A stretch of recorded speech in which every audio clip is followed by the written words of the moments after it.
Mən bir sosioloji kontekstdə istəyirdim İran ərazisində baş verənlərə qiymət verək. Yəni, İran adlanan dövlət necə bir dövlətdir və bugün onun vətəndaşı İran dövlətindən nə üçün narazıdır, nə istəyir, hansı tərəflərdə bulunmaqdadır.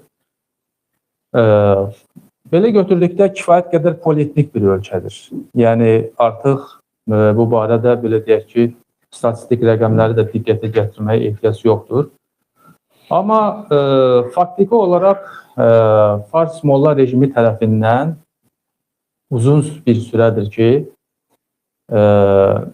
o dövlət ərazisində yaşamış xalqlara qarşı etnik ayrı seçkilik siyasəti aparılır və bu etnik ayrı seçkilik siyasəti öz belə deyək ki, kifayət qədər misallarla, nümunələrlə bunun belə deyək ki, izahını vermək olar. Təkcə tutaq ki, 30-40 milyon yaxın soydaşımızın bugünə qədər hələ bir ana dilində olan məktəbin olmaması dediyimizə gətirdiyimiz belə deyək ki, argumentin nə qədər əsaslı olduğunu göstərə bilir.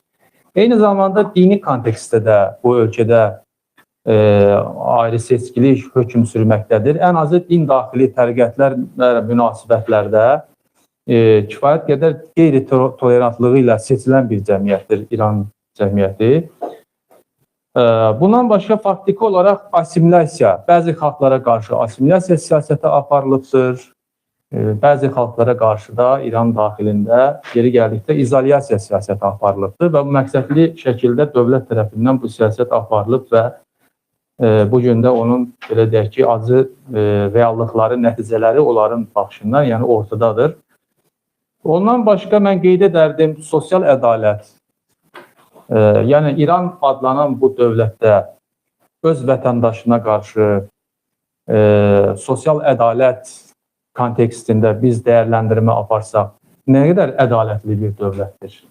Yəni ümumiyyətlə burada faktiki olaraq ayrı seçkilik siyasəti bütün kontekstlərdə öz təzahürlərini göstərmişdir. Bundan başqa bugünkü reallıq, aparılan yanlış siyasət və İran dövlətinin faktiki olaraq iqtisadi əsaslarının tənəzzülə uğraması. Bütün bunlar artıq İran ərazisində yeni bir tarixi reallığın ortaya çıxdığını göstərməkdədir və düşünürük ki, bu proseslər gələcəkdə müsbət sonluqla